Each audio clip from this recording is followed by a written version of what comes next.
Hello बच्चों, स्वागत है हमारे यूट्यूब चैनल फिजिक्स विद के उत्तम में। और आज हम लोग 11वीं क्लास के फिजिक्स में समतल में गति का एक नया टॉपिक स्टार्ट करने जा रहे हैं, वृत्तीय गति। जबकि इसके पहले हम लोग समतल में गति का एक टॉपिक पढ़ चुके हैं, प्रक्षेप गति के बारे में। ठीक है ना। तो आज हम लोग पढ़ेंगे सर्कुलर मोशन यानी वृत्तीय गति क्या होती है।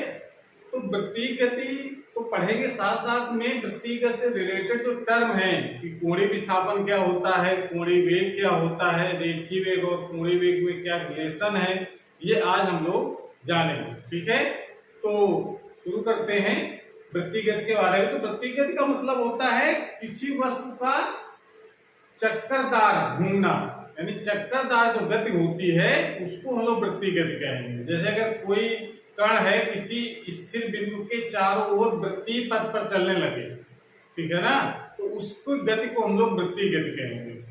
समझ आ रहा है? यानी चक्करदार यानी गोल गोल घूमना, ये वृत्तीय गति कहलाती है। तो इसकी परिभाषा सिंपली लिख सकते हैं। और चूंकि एक प्लेन में गति होती है भाई, एक्स दिशा में जाएगा तो वाई प्लेन समतल में गति का मतलब क्या है कि जब कोई गति एक प्लेन में हो, प्लेन का मतलब एक्स और वाई तल में हो, तब उस गति को हम लोग समतल में गति कहते हैं। तो समतल में गति जो चैप्टर है हमारा, उसमें दो एग्जाम्पल है, एक प्रक्षेप गति का है और एक वृत्तीय गति का है। दोनों टॉपिक बहुत इंपॉर्टेंट है। तो प्रक्षेप गति के बारे में तो हम लोग पढ़ चुके हैं, और वृत्तीय गति क्या होती है इसको हम लोग डिटेल में पढ़ने वाले हैं। तो वृत्तीय गति का मतलब हो गया, जैसे अगर कोई वस्तु किसी बिंदु के चारों ओर, यानी बिंदु हो गया, उसके चारों ओर अगर कोई वृत्तीय पथ पर ऐसे चक्कर लगाए तो उसको कहा जाएगा कि वस्तु कैसी गति कर रही है, वृत्तीय गति। और वृत्तीय गति की विशेषता ये है कि वृत्तीय गति में कण का वेग कभी भी नियत नहीं हो सकता है, क्योंकि वेग एक सदिश राशि है और सदिश राशि में दिशा और परिमाण दोनों होते हैं। और दिशा परिमाण में से दो में से कोई अगर एक चीज भी चेंज हो रही है तो इसका मतलब वेग में परिवर्तन हो रहा है। अगर कोई कण यहाँ है तो इसकी वेग की डायरेक्शन इस तरफ है, जब कण जब यहाँ आ जाएगा तो इसकी वेग की डायरेक्शन इधर हो जाएगी, जब कण यहाँ आ जाएगा तो वेग की डायरेक्शन ऐसी हो जाएगी। यानी आप कह सकते हैं कि हर जगह वेग की डायरेक्शन जो है वो चेंज होगी। वेग सदिश राशि होने का अगर डायरेक्शन चेंज हो रहा है, इसका मतलब है कि वेग का मान बदल रहा है। और वेग बदलने का मतलब होता है त्वरण उत्पन्न होना। तो इसमें त्वरण भी उत्पन्न हो जाता है वृत्तीय गति में, इसको लोग अभिकेंद्र त्वरण कहते हैं। और त्वरण तभी उत्पन्न होता है जब उस पर एक बल कार्य करता है, तो इसका मतलब एक बल भी कार्य करता है, जिसको हम लोग अभिकेंद्र बल कहेंगे। तो ये सब लोग बारी बारी से एक टर्म पढ़ेंगे वृत्तीय गति में। तो वृत्तीय गति से मतलब सिर्फ यही है, इसकी परिभाषा आप लिख सकते हैं कि जब कोई कण एक नियत बिंदु को केंद्र मानकर, यानी इसका केंद्र हो गया, उसके चारों ओर वृत्तीय पथ पर चलता है, तो इस प्रकार की गति को वृत्तीय गति कहते हैं। अब वृत्तीय गति के एग्जांपल आप देख सकते हैं। तो सूर्य के चारों ओर पृथ्वी की गति, सूर्य बीच में हो गया, उसके चारों ओर पृथ्वी चक्कर लगा रही है, तो उसी गति को हम वृत्तीय गति कहेंगे। नाभिक, जो परमाणु का जो नाभिक होता है उसके चारों ओर जो इलेक्ट्रॉन चक्कर लगाता है, उसी गति को हम वृत्तीय गति कहेंगे। ठीक है ना। अब वृत्तीय गति दो प्रकार की संभव है।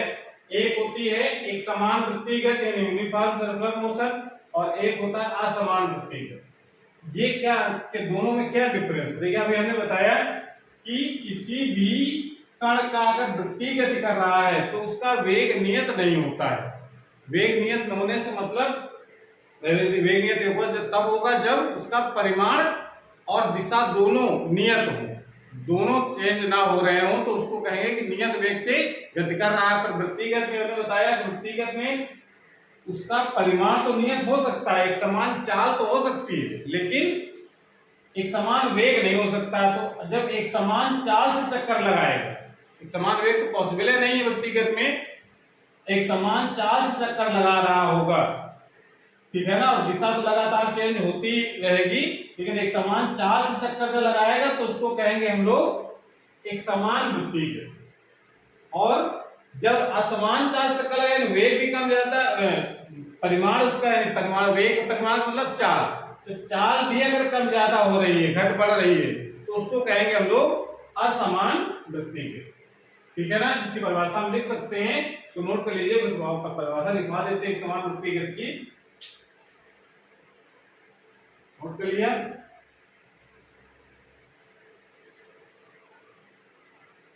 मेरे लगाइए एक समान वृत्तीय गति।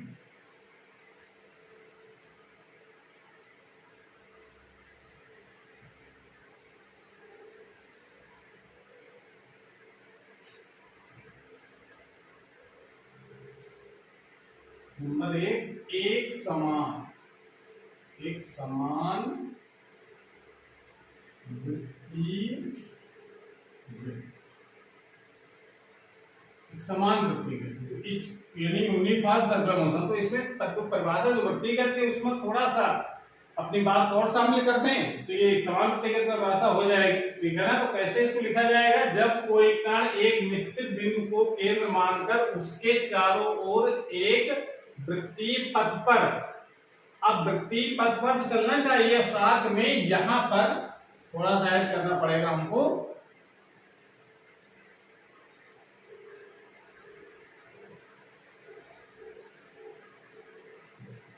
वृत्तीय पथ पर नियत चाल से चलता है, नियत चाल से चलता है। तो इस प्रकार की गति को एक समान वृत्तीय गति कहते हैं। ये डिफिनेशन ले सकते हैं एक समान वृत्तीय गति की, ठीक है ना। इसको नोट कर लीजिए, वृत्तीय गति का मतलब चाल नियत हो, यानी आप चक्कर लगा रहा है, अगर कोई तरह का वृत्तीय पथ पर चक्कर लगा रहा है, तो हमने कहा कि वेग तो कभी नियत हो नहीं सकता है। वेग इस तरफ, यहां पर वेग होगा v1, यहां पर वेग होगा v2, यहां पर वेग होगा v3, यहां पर वेग होगा v4, ठीक है ना, यहां पर वेग होगा v5। वेग की डायरेक्शन हमेशा उस पथ पर स्पर्श रेखा की दिशा में प्रदर्शित होती है, यानी इस तरह अगर ऐसे चक्कर लगा रहा है तो वेग की जो डायरेक्शन होगी इस तरीका से होगी। और ये इसका केंद्र हो गया, इस केंद्र को मतलब केंद्र के चारों ओर जो वृत्तीय पथ पर चक्कर लगा है उसको वृत्तीय गति कहेंगे। एक समान चाल, यानी कंडीशन क्या होनी चाहिए कि v1 वेक्टर और v2 वेक्टर और v3 वेक्टर, v4 वेक्टर, जितने भी वेग, हर जगह का वेग, मतलब जितने वेग मतलब हर जगह का वेग ऐसा होना चाहिए। वेग तो नियत नहीं हो सकता, लेकिन उसका परिमाण नियत, वेग का परिमाण नियत हो, तो ऐसी गति को हम लोग कहेंगे एक समान वृत्तीय गति। समझ में आ रहा है? इस प्रकार की गति को हम लोग समान वृत्तीय गति कहेंगे, लेकिन चाल नियत अगर है तो उसको समान वृत्तीय गति कहेंगे। तो इस पॉइंट को ध्यान रखना, वेग कभी भी नियत नहीं होता है वृत्तीय गति में, क्योंकि दिशा लगातार चेंज होती रहती है, ठीक है, नोट कर लीजिए। और उसके बाद आप हेडिंग लगाइए असमान वृत्तीय। नंबर 2 असमान, सुधार दिया जाए तो परिभाषा चेंज हो जाएगी। असमान वृत्तीय गति में क्या लिखा जाएगा, जब कोई कण एक निश्चित बिंदु को केंद्र मानकर उसके चारों एक वृत्तीय पथ पर असमान चाल से, वृत्तीय पथ पर असमान मतलब चाल बराबर ना हो, असमान चाल से चक्कर लगाता है, तो इस प्रकार की गति को, इस प्रकार की गति असमान वृत्तीय गति कहते हैं। तो इस प्रकार की गति को असमान वृत्तीय गति कहते हैं। तो ये कंडीशन लागू नहीं होगी उसमें। ये जो इसका जो मतलब है, ये जो चाल है वो भी सब बिंदुओं पर बराबर ना हो, कभी कम हो कभी ज्यादा हो, यहाँ पर नहीं हो सकता ज्यादा हो, यहाँ कम हो जाए, यहाँ ज्यादा हो जाए, यहाँ और ज्यादा हो जाए, कम हो जाए, मतलब असमान चाल से चक्कर लगा रहा हो तो इसकी गति को हम असमान वृत्तीय गति कहेंगे, ठीक है। तो ये तो सिंपल परिभाषाएं हैं जो हमको पता होना चाहिए कि वृत्तीय गति में असमान और समान वृत्तीय गति क्या क्या होती है, ठीक है। अब जो महत्वपूर्ण चीज है वो पढ़ना है, इससे जो रिलेटेड टर्म है कोणीय विस्थापन, ठीक है ना। कोणीय विस्थापन यानी एंगुलर डिस्प्लेसमेंट क्या होता है। रेखीय विस्थापन के बारे में लोग जानते हैं, ठीक है, इसको हम कर लें। और रेखीय विस्थापन और कोणीय विस्थापन के बीच क्या रिलेशन है ये भी हम लोग जानेंगे। तो यदि लगाइए अब आगे कोणीय विस्थापन। लेकिन कोणीय विस्थापन से पहले एक टर्म और है, त्रिज्य वेक्टर क्या होता है? त्रिज्य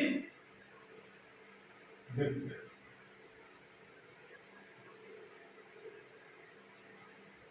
त्रिज्य वेक्टर, त्रिज्य वेक्टर का मतलब होता है कि जब कोई कण वृत्तीय पथ पर चक्कर लगा रहा हो तो उस कण की जो वृत्तीय पथ पर चक्कर, मान लो कण यहाँ पर है कहीं, ठीक है ना, तो उस कण का इस केंद्र के सापेक्ष क्या स्थिति है, जिस वेक्टर से इसकी स्थिति को प्रदर्शित करते हैं वो कहलाता है इसका त्रिज्य वेक्टर। ये इसका केंद्र हो गया, ये कोई कण है यहाँ पर, बिंदु P पर कोई कण है, उस कण की O से क्या पोजीशन है, क्या स्थिति है, ये बताता है त्रिज्य वेक्टर। समझ गए? तो त्रिज्य वेक्टर की पोजीशन, मान लो कण कभी पहले यहां था इस जगह P1 पर और थोड़ी देर बाद चल करके वो यहां पहुंच गया P2 पर, तो उस समय ये इसकी प्रारंभिक त्रिज्य वेक्टर था और ये थोड़ी देर बाद डेल्टा t समय में ये चल करके डेल्टा s दूरी चलता है, ये यहां से यहां तक की दूरी कितनी, डेल्टा s, और समय लगता है डेल्टा t। उतने समय में कितने कोण से त्रिज्य वेक्टर घूम गया है ये कहलाता है उसका कोणीय विस्थापन। कोणीय विस्थापन का मतलब, तो क्या आप इसमें त्रिज्य वेक्टर को पता चल गया? त्रिज्य वेक्टर मतलब किसी कण की पोजीशन बताने के लिए किसके सापेक्ष, इस केंद्र के सापेक्ष जिस वेक्टर को यूज किया जाता है उसको हम लोग कहते हैं त्रिज्य वेक्टर। तो त्रिज्य वेक्टर को के कॉन्सेप्ट को समझते हुए हम लोग अब पढ़ेंगे कोणीय विस्थापन। कोणीय विस्थापन इसको इंग्लिश कहते हैं हम लोग एंगुलर डिस्प्लेसमेंट।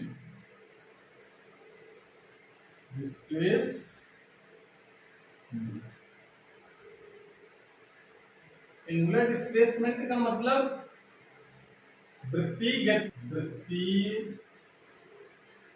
गति में किसी क्षण कण का त्रिज्य वेक्टर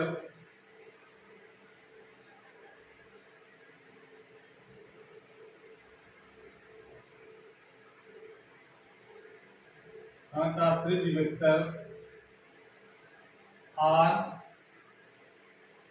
प्रारंभिक स्थिति से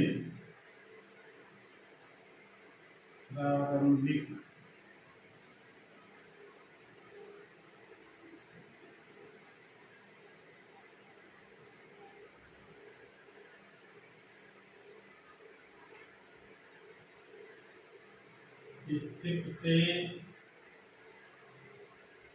जितना कोण घूम जाता है, जितना कोण घूम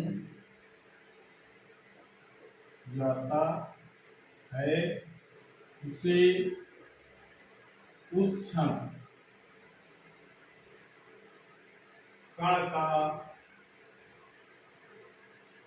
कोणीय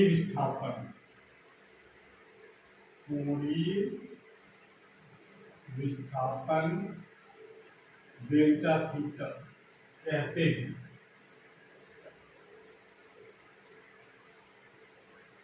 ये डिफरेंस लिख सकते हैं इसकी कोणीय विस्थापन की कि वृत्तीय गति में किसी क्षण कण का त्रिज्य वेक्टर प्रारंभिक स्थिति से जितना कोण घूम जाता है उसे उस क्षण कण का कोणीय विस्थापन कहते हैं। यानी मान लो पहले यहाँ था, ठीक है ना, और ये इसकी पहली स्थिति थी और उसके बाद ये थोड़ी देर बाद ये घूम करके यहाँ पहुंच गया, तो ये इस जितने समय में यहाँ से यहाँ पहुंच गया वो कितना कोण बनाने लगा त्रिज्य वेक्टर, यहाँ से यहाँ तक गया तो कितना कोण बन गया, डेल्टा थीटा। इस कोण को हम कहेंगे कोणीय विस्थापन, यानी कितने कोण से घूम गया वो। जैसे कोई यहाँ ऐसे कोई ये सामने से देखा जा रहा है, उसके बाद थोड़ी देर बाद ऊपर देखने लगे ऐसे, तो ये कितना घुमा है, इस कोण को हम कहेंगे कोणीय विस्थापन। ठीक है, अगर हम ये कहते हैं कि यदि इसका फार्मूला कैसे लिखा जाएगा, यदि आर त्रिज्या, यदि आर त्रिज्या के वृत्तीय पथ पर, वृत्तीय पथ पर कोई कण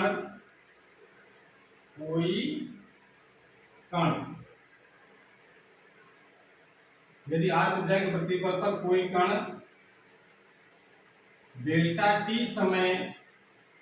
समयांतराल में डेल्टा एस दूरी चलता है, तो वृत्त के केंद्र पर आंतरिक कोण कितना हो जाएगा, यानी अर्थात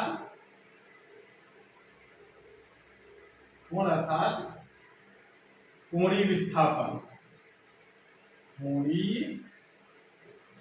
विस्थापन delta theta is equal to, क्या लिखा जाएगा, फार्मूला हम जानते हैं, एक होता है कोण बराबर होता है चाप बटे त्रिज्या, ये हम जानते हैं फार्मूला। ये इसकी चाप हो गई डेल्टा एस, समय उसको लगता है डेल्टा टी चलने में, त्रिज्या उसकी है आर, तो कोण कितना बन जाएगा, कोण डेल्टा थीटा इक्वल टू हो जाएगा डेल्टा एस अपॉन आर। ये इसका मेन फार्मूला है डिफिनेशन से, कोण बराबर चाप बटे त्रिज्या से हम लोग निकाल सकते हैं। ठीक है ना, ये लिखा जा सकता है कि आर त्रिज्या के वृत्तीय पथ पर कोई कण डेल्टा टी समयांतराल में डेल्टा एस दूरी चलता है, तो वृत्त के केंद्र पर आंतरिक कोण अर्थात कोणीय विस्थापन, कण का कोणीय विस्थापन है ये, अर्थात कण का कोणीय विस्थापन delta theta equal to delta S upon R. ठीक है, इसको नोट कर लीजिए पहले इसकी परिभाषा। और वेग देखिए, यहां पर वेग अलग अलग होगा, यहां पर वेग होगा v1 और यहां पर वेग होगा, वेग दोनों पोजीशन पर अलग अलग। चाल नियत है, ये मान रहे हैं कि नियत चाल से लगा रहे हैं, एक समान वृत्तिगत हो रही है, ठीक है ना, लेकिन वेग दिशा चेंज होने के कारण चेंज हो रहा लगातार। नोट कर लिए इसको। अब इसके अंदर आ जाते हैं, इसमें इसके मात्रक क्या होता है इसका, तो देखिए जरा सूत्र हम लोगों ने देखा,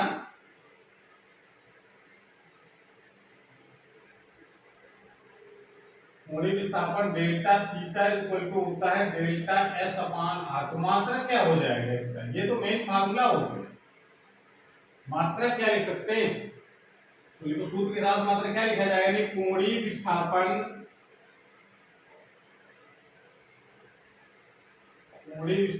का मात्रक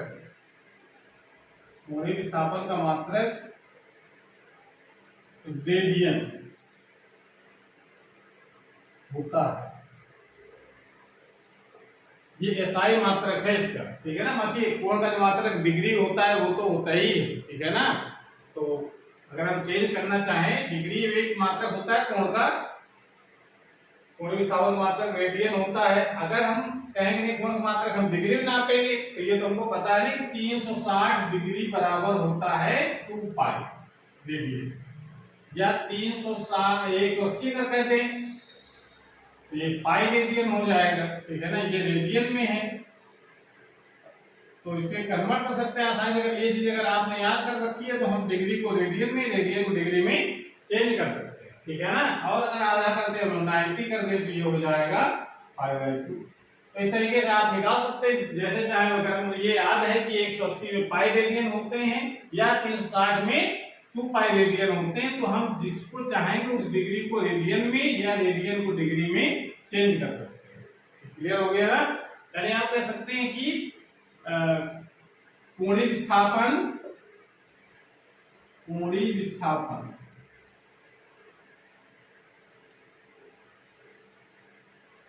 कोणीय विस्थापन के मात्रक, इसके दो मात्रक हुए,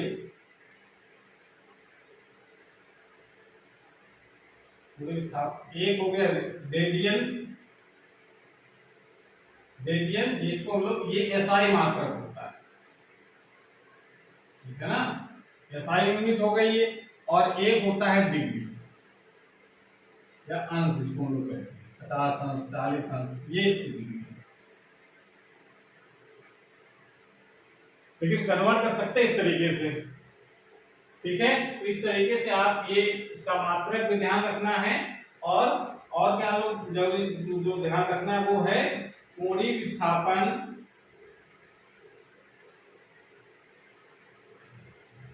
एक विमाहीन राशि,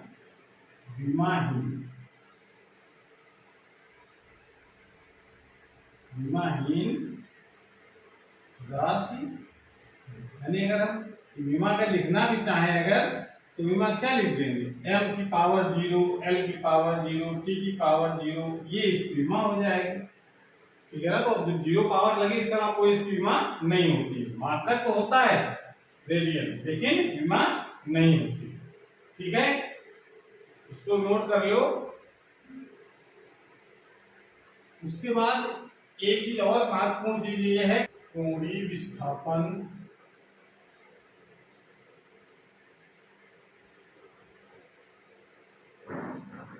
एक अच्छी सदिश, सदिश तो है पर अच्छी सदिश है, मतलब इसकी डायरेक्शन कैसी होगी, अक्ष के अनुदिश। जैसे ये कोई कण वृत्तीय पथ पर चक्कर लगा रहा है, इस पोजीशन से यानी इस डायरेक्शन चक्कर लगाता है, P1 से P2 तक पहुंचता है वो, ठीक है। तो अगर कहा जाए इसकी जो कोणीय विस्थापन हो रहा है डेल्टा थीटा, उसकी डायरेक्शन क्या होगी, तो डायरेक्शन हम लोग कैसे निकालेंगे, ये इसका त्रिज्यीय वेक्टर हो गया।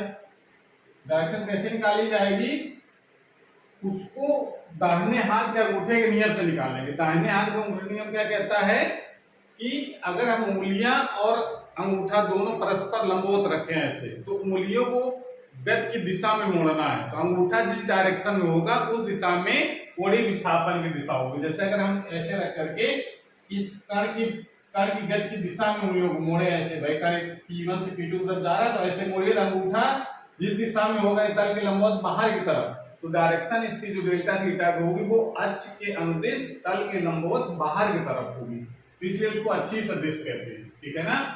तो इसका आप लिख सकते हैं, इसकी दिशा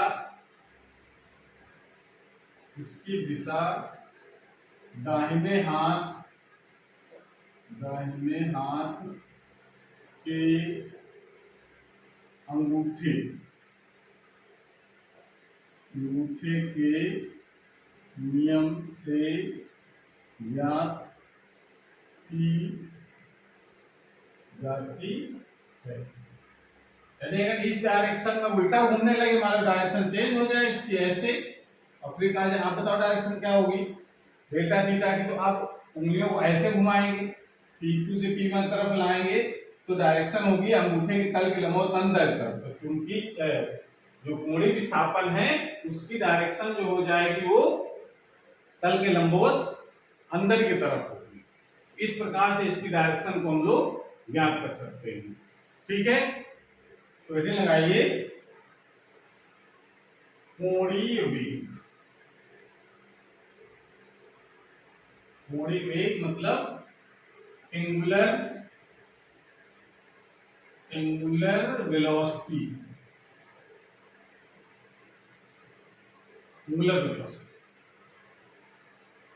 इसको लोग ओमेगा से रिप्रेजेंट करते हैं। इसकी डेफिनेशन, प्रत्येक गति में किसी कण का एकांक समय में जितना कोणीय विस्थापन होता है उसे उस कण का कोणीय वेग कहते हैं। मतलब ये समझ लीजिए कि जैसे अगर कोई कण वृत्तीय पथ पर चक्कर लगा रहा है, यहां से चलना स्टार्ट करे वो, ठीक है, ये इसकी प्रारंभिक त्रिज्यीय वेक्टर हो गया, और 1 सेकंड में वो यहां पहुंच गया।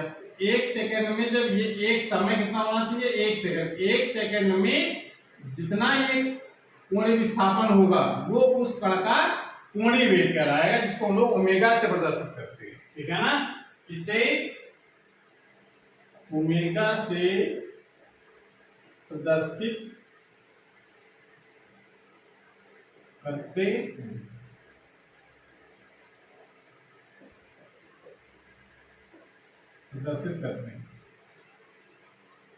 ठीक है, एक सेकंड में जितना कोण बनाएगा वो उसका कोणीय वेग कहलाएगा।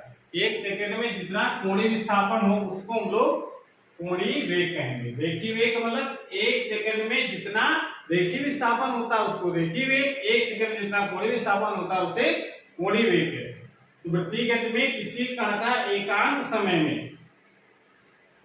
जितना कोणीय विस्थापन होता है उसे उस कण का कोणीय वेग कहते हैं। इसे ओमेगा से प्रदर्शित किया जाता है। ठीक है ना, तो मान लेते हैं ये एक सेकंड में अगर डेल्टा थीटा कोण बना रहा है तो डेल्टा थीटा उसका कोणीय वेग हो जाएगा। मान लो तो कहा 10 सेकंड में डेल्टा थीटा कोण बनाता है तो एक सेकंड में कितना बनाएगा, तो एक सेकंड में जब 10 सेकंड बनाता है डेल्टा थीटा, तो एक सेकंड में डेल्टा थीटा अपान 10 सेकंड यानी समय से डिवाइड करना पड़ेगा। तो एक जनरल फार्मूला इस प्रकार से लिखेंगे हम लोग, यदि r त्रिज्या के वृत्तीय पथ पर कोई कण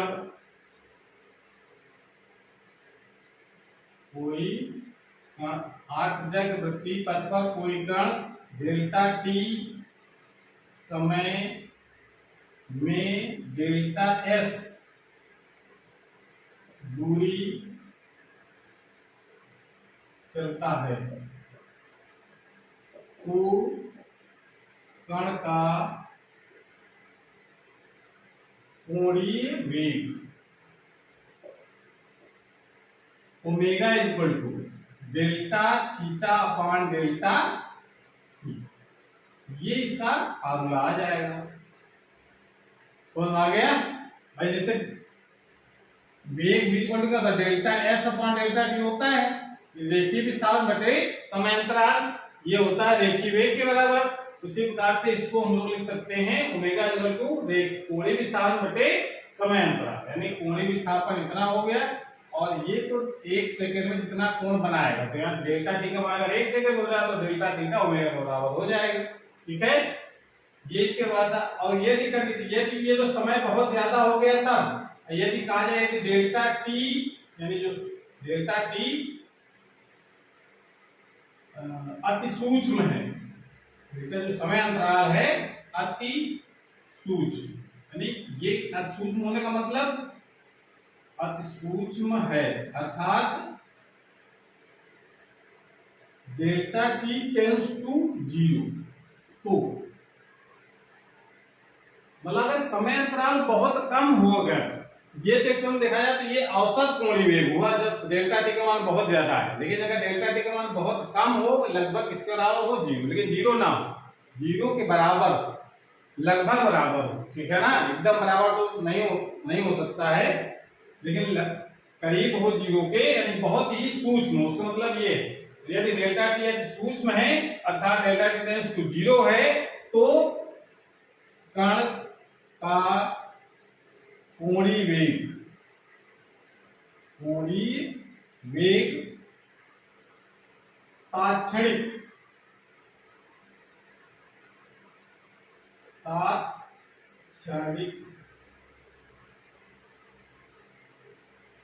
तात्क्षणिक कोणीय वेग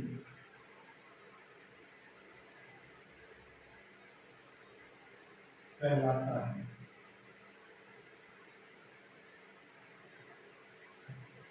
तात्क्षणिक कोणीय वेग यानी इंस्टेंटेनियस एंगुलर वेलोसिटी। इंस्टेंटेनियस का मतलब एकदम पर्टिकुलर टाइम, ठीक है ना, कितना उसका कोणीय वेग है वो कहलाता है तात्क्षणिक कोणीय वेग, या उसको तात्कालिक कोणीय वेग भी कहते हैं। जैसे लिखा रहता है तात्कालिक, इसको इंग्लिश में कहते हैं इंस्टेंटेनियस एंगुलर वेलोसिटी। तो इसका फार्मूला क्या लिख दिया जाएगा, इसको नोट कर लीजिए। तो इसको हम लोग फार्मूले के रूप में करेंगे, लेकिन नोट जरूर बनाते चले साथ में। बिना नोट्स के तो आप एग्जाम में लिख भी नहीं पाएंगे कि क्या लिखना है। अगर आप अपने मन से नोट्स बना रहे हैं तो वो सबसे बढ़िया नोट्स माने जाएंगे, ठीक है। तो तात्क्षणिक कोणीय वेग omega equal to limit delta T tends to 0 delta theta upon delta T, ये लिख सकते हैं, या इसको लिखा जा सकता है डी थीटा अपॉन डी, यानी कोण का टी के सापेक्ष अवकलन करा देते हैं तो कोणीय वेग कोणीय वेग आ जाए, इसको लोग तात्क्षणिक कोणीय वेग कहते हैं, ठीक है ना।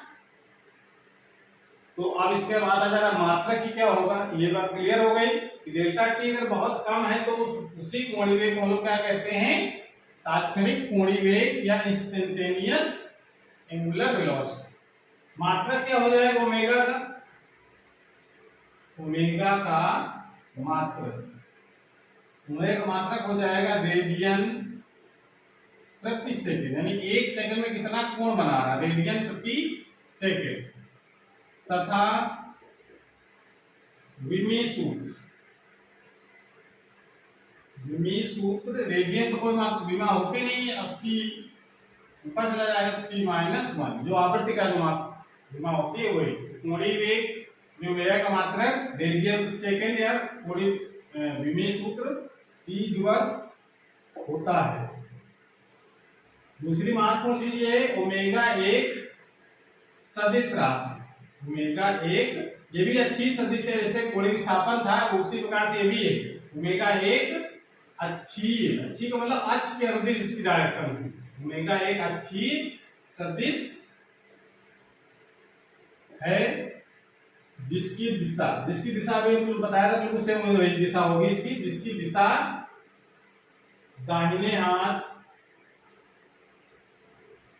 के अंगूठे के नियम से ज्ञात की जाती है। डायरेक्शन आप निकाल सकते हैं, अगर इस डायरेक्शन में अगर घूम रहा है, डायरेक्शन का जो मेरा डायरेक्शन क्या होगी ऐसे, तो तल के लंबवत बाहर का, अगर ऐसे घूम रहा है तो तल के लंबवत नीचे की तरफ, लेकिन अक्ष के अनुदिश होगी इसकी दिशा, ठीक है। अगर उसमें और अगर इसके फार्मूले और भी जरूरत पड़ती है, जैसे अगर हम कहा जाए एक पूरा चक्कर लगाइए, एक पूरा चक्कर लगाने में समय जो लगता है उसको हम लोग क्या कहते हैं आवर्तकाल, ठीक है ना। तो अगर ये कहते हैं महत्वपूर्ण चीजें हैं जो आपको ये याद रखनी है, ठीक है ना। अब एक आगे लिख सकते हैं, यदि कण का आवर्तकाल, कण का आवर्तकाल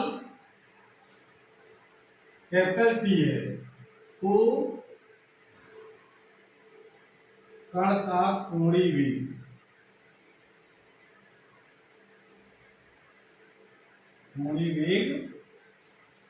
ओमेगा इक्वल टू, अब देखिए यहां से देखो अगर पूरा एक चक्कर लगाएगा तो ये कितना कोण हो जाएगा, ये भाई ये पूरा चक्कर यहां से चलना स्टार्ट करेंगे इस डायरेक्शन से, ठीक है ना ऐसे, और एक पूरा चक्कर लगाए ऐसे घूम करके फिर यहाँ है तो ये कोण पूरा कितना बन जाएगा 2 पाई, ठीक है ना। 2 पाई तो कोण बनेगा तो यहाँ 2 पाई हो जाएगा कोण गिरेगा, और समय कितना लगेगा चक्कर लगाने में, जो आवर्तकाल होगा, तो एक फार्मूला ये बन जाता है omega equal to 2 pi upon T. ये तब लगाएंगे जब हमको आवर्तकाल पता है, ठीक है ना।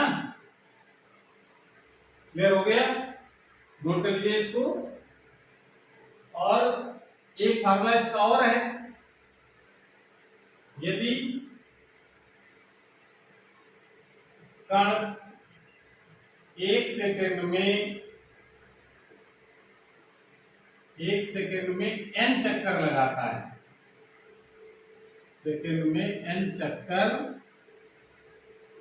लगाता है, यानी 1 सेकंड में मान लो 10 चक्कर लगा रहा है तो n की वैल्यू कितनी हो जाएगी 10, 1 सेकंड में 50 चक्कर लगा रहा है तो 50, तो जितने चक्कर लगा रहा है वो उसकी कहलाती है आवृत्ति।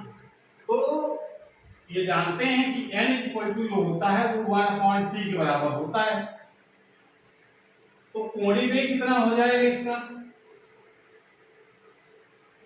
कोणीय वेग ओमेगा इसको लिखा जाए 2 पाई एल।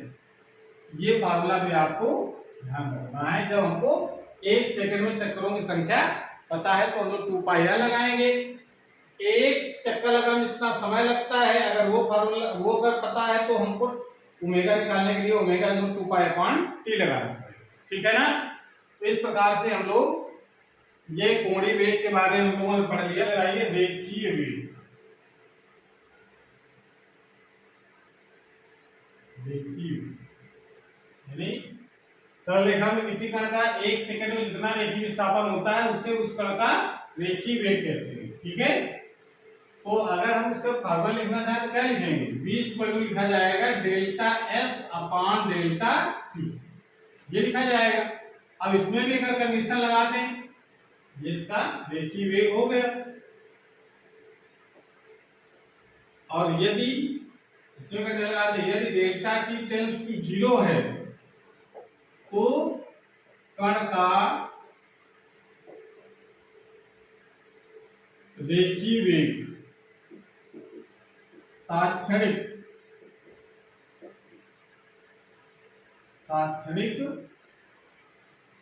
रेखीय वेग, तात्क्षणिक रेखीय वेग कहलाता है। तो फार्मूला क्या लिखा जाएगा, v इक्वल टू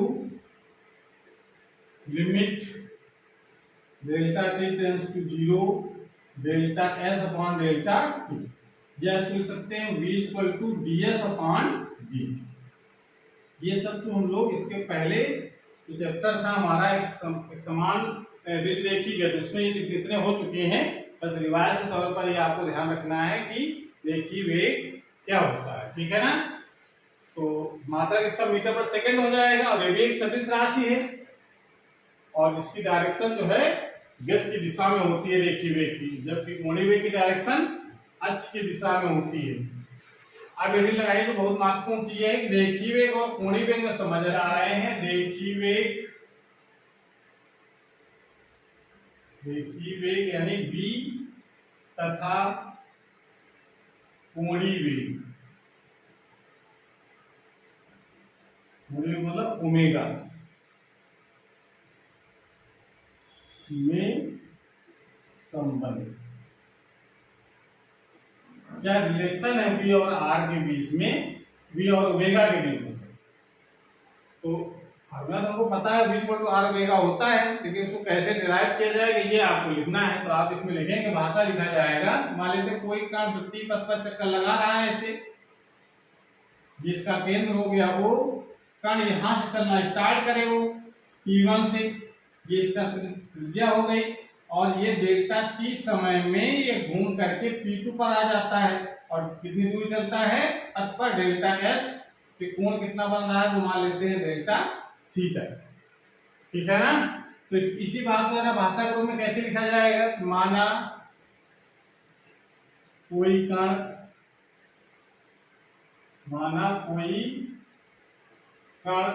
r त्रिज्या के वृत्तीय पथ पर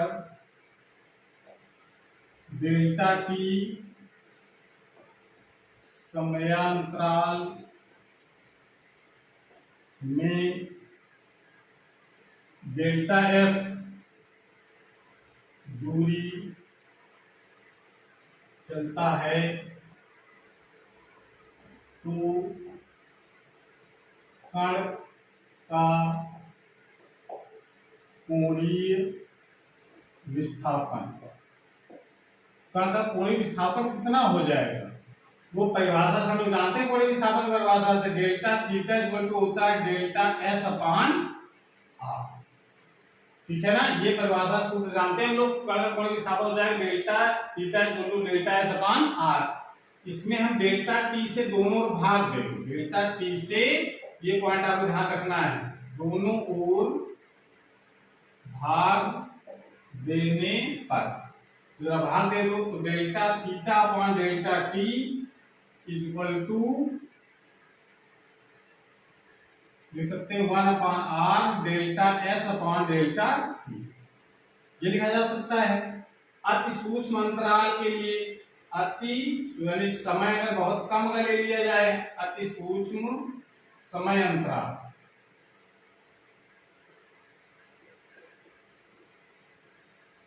डेल्टा टी टेंड्स टू 0 के लिए क्या बन जाएगा ये limit delta T tends to 0 delta theta upon delta T is equal to लिख सकते हैं लिमिट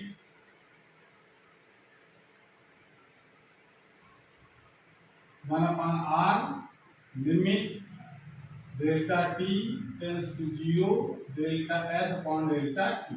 और ये delta theta upon delta T हम लोग देखा है कि अगर अति सूक्ष्म अंतराल है तो क्या लिख सकते हैं हम लोग delta D theta upon D T, ये लिख सकते हैं। चलिए यहां पर आ जाए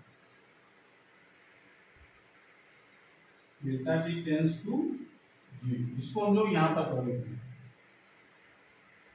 तो इसको क्या लिख सकते हैं हम लोग, ये सूक्ष्म अंतराल के लिए लिखा गया है तो इसको लिख सकते हैं D theta upon D T equal to लिख सकते हैं 1 अपॉन आर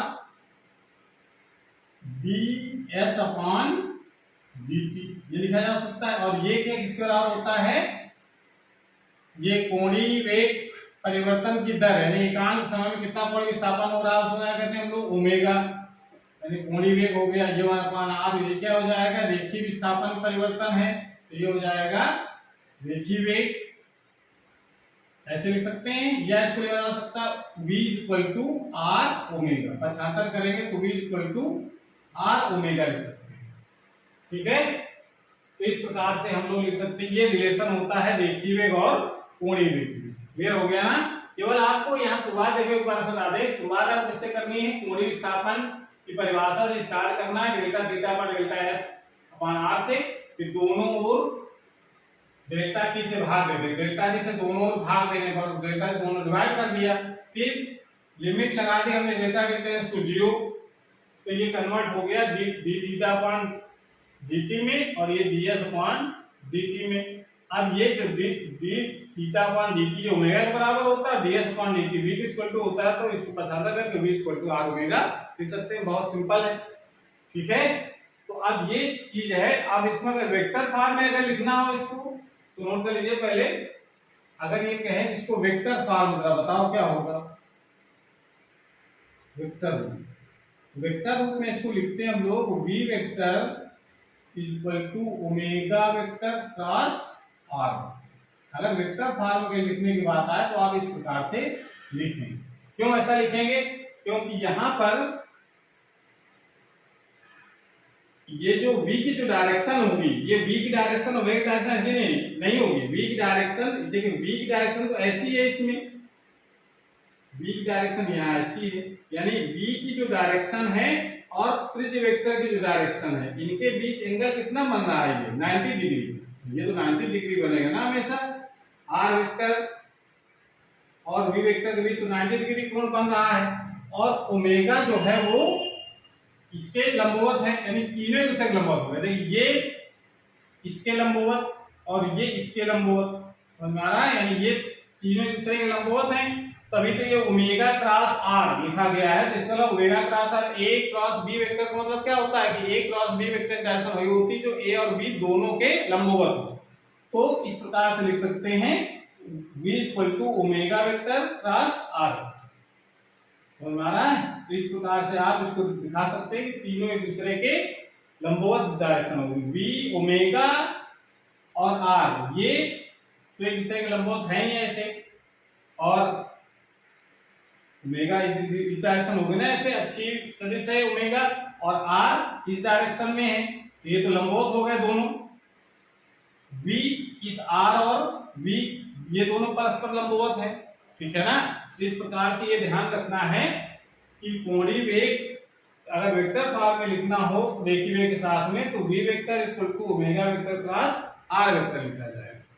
ठीक है, तो इस प्रकार से हम ये रेखीय वेग और कोणीय वेग के बीच संबंध स्थापित कर सकते हैं। बहुत सिंपल था, समझ में आ गया होगा। अगर समझ में नहीं आया तो इसको एक बार फिर पुनः वीडियो चला करके देख लें तो पूरा स्पष्ट हो जाएगा कि कोणीय विस्थापन क्या होता है, रेखीय विस्थापन क्या होता है, रेखीय वेग क्या होता है, रेखीय वेग और कोणीय वेग में संबंध क्या होता है। ठीक है, तो अगर ये वीडियो अच्छा लगा हो तो ये अपने दोस्तों को शेयर करें और लाइक जरूर करें, और अगर चैनल अभी तक सब्सक्राइब नहीं किया तो चैनल को सब्सक्राइब करें, जिससे नए जो वीडियो अपलोड हो उसकी नोटिफिकेशन आपके पास सबसे पहले पहुंचे। पढ़ाई करते रहिए।